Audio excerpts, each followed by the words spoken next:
Guys, আপনারা কেমন আছেন? আশা করি আপনারা সবাই ভালো আছেন। আজ আমি তৈরি করতে যাচ্ছি সুজি আর গমের আটা দিয়ে পুরি তৈরি করব, মশলা পুরি।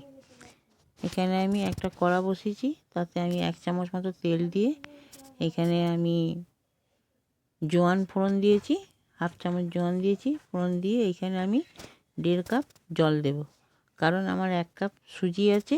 এই কাপে 1 কাপ সুজি আছে, আমি 1.5 কাপ জল দেব। এখানে ধনে পাতা দিলাম 1 মুঠো কুচি, 1/2 চামচ চিলি ফ্লেক্স দিলাম, স্বাদ মতো লবণ দিলাম। দিয়ে এটাকে এবার আমি ফুটতে দেব। জলটা যেমন সুসুম গরম হয়ে আসবে, তখন আমি এতে সুজি দেবো। জলটা আমার গরম হয়ে এসছে, দেখুন ধোঁয়া উঠছে। এবার আমি আস্তে আস্তে করে সুজি দেবো, আর অল্প অল্প সুজি দেবো, আর নাড়াতে থাকবো। তা না হলে, এটা না নাড়ালে পরে একটা ডলা পাকিয়ে যাবে। ডলা পাকিয়ে গেলে পরে আমার নাস্তাটা ভালো হবে না। এখানে আমি নেড়ে নেড়ে জলটাকে পুরো শুকিয়ে দেবো। শুকিয়ে একটা ডো আকারে একে তৈরি করব। দেখুন জলটা আমার শুকিয়ে আসছে, অল্প অল্প জল আছে। এটাকে আমি আবার নাড়াচাড়া করব, ভালো করে নেড়ে নেড়ে জলটাকে একেবারে শুকিয়ে দেবো, যেন একটু জল না থাকে। জলটা থাকলে আমার নাস্তাটা ঠিক হবে না, সেটা নরম হয়ে যাবে, লুচির আকারে হবে না। দেখুন এই জলটা এবার শুকিয়ে আসছে, এবার আঁট ধরে যাচ্ছে, চামচটা ঠিকভাবে নাড়ানো যাচ্ছে না। এটা আমার সুজিটা এবার হয়ে এসছে।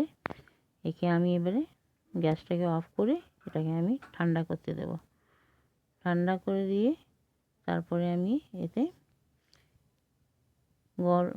ঠান্ডা হয়ে গেছে আমার সুজিটা। এবার আমি এখানে যে আটা আমরা রোজ বাড়িতে ব্যবহার করি রুটি তৈরি করার জন্য, যে রুটিটা আমরা সবসময় খাই, সেটা দিয়ে আমি এখানে ডোটাকে ভালো করে মাখবো। কোনো জল দেব না, এতেই আমাকে মেখে মেখে, কেন এর মধ্যে একটু নরম ভাব আছে, এটাকে আমি এই আটা দিয়ে মেখে মেখে শক্ত করব। আপনি চাইলে এখানে বেসন দিতেও পারেন, ময়দাও দিতে পারেন, চালের আটাও দিতে পারেন, যেটা আপনার সুবিধে হবে, যেটা ইচ্ছা করবে সেটা আপনি দিতে পারেন। এখানে আমি গমের আটা দিয়েছি, বেশি না, 2-4 চামচ দিয়েছি। দিয়ে এটাকে ভালো করে আমি মেখে নিলাম, অল্প একটু তেল দিয়ে ভালো করে এটাকে মেখে নিলাম। এই ডোটাকে আমি এবারে দুভাগে ভাগ করব। দুভাগে ভাগ করে এটাকে ভালো করে হাতের তালুর সাহায্যে মতে মতে এটাকে আমি একটা গোল শেপ দেবো, দিয়ে এটাকে রাখবো। একটা আমার ডো এখানে তৈরি হলো, আর একটাকেও আমি এইরকমভাবে তৈরি করে নেব। এটাকেও আমি হাতের তালুর সাহায্যে এরকম করে চেপে চেপে গোল আকারে আমি এটাকেও একটা ডো ফর্মে এঁকে তৈরি করে রাখবো। রেখে এবার আমি চাকলিতে তেল মাখাবো।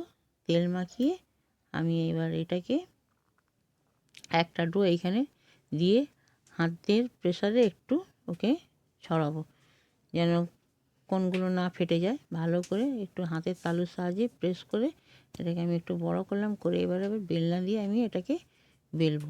খুব মোটাও বেলবো না, খুব পাতলাও বেলবো না। বেশি পাতলা করলে পরে এটা আবার তুলতে গেলে পরে ভেঙে যাবে। আমার মিডিয়াম সাইজ করব, মানে একদম বেশি মোটাও না, বেশি পাতলাও না। এবার আমি একটা গ্লাসের সাহায্যে এটাকে আমি গোল গোল শেপ দিয়ে এটাকে লুচির মতো করে কেটে নেব।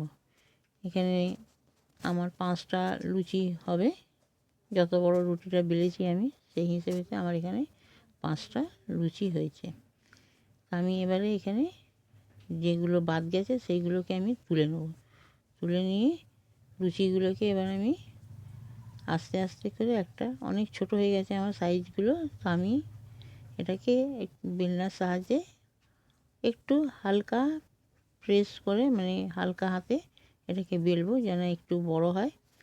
কারণ বেশি বড় হলে পরে অনেক পাতলা হয়ে যাবে, সেটাকে আবার ঠিক মতো ভাজা যাবে না। এবার আমি এইগুলোকে সব অল্প অল্প হাতে একটুখানি বেলনা দিয়ে প্রেস করে আমি এটাকে বড় করে নেব। করে নিয়ে এবার আমি কড়াতে তেল দেবো।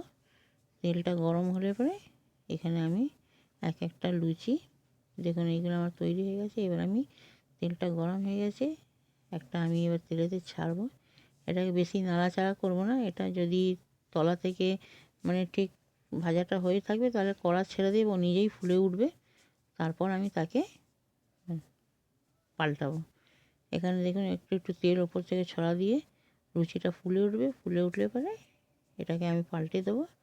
পাল্টে দিয়ে এগুলো সব ধনে পাতাগুলো বার হয়ে গেছে, আমি লুচিগুলোকে পাল্টে ভালো করে একটু লালচে করে ভেজে ফুলে ফুলে উঠবে।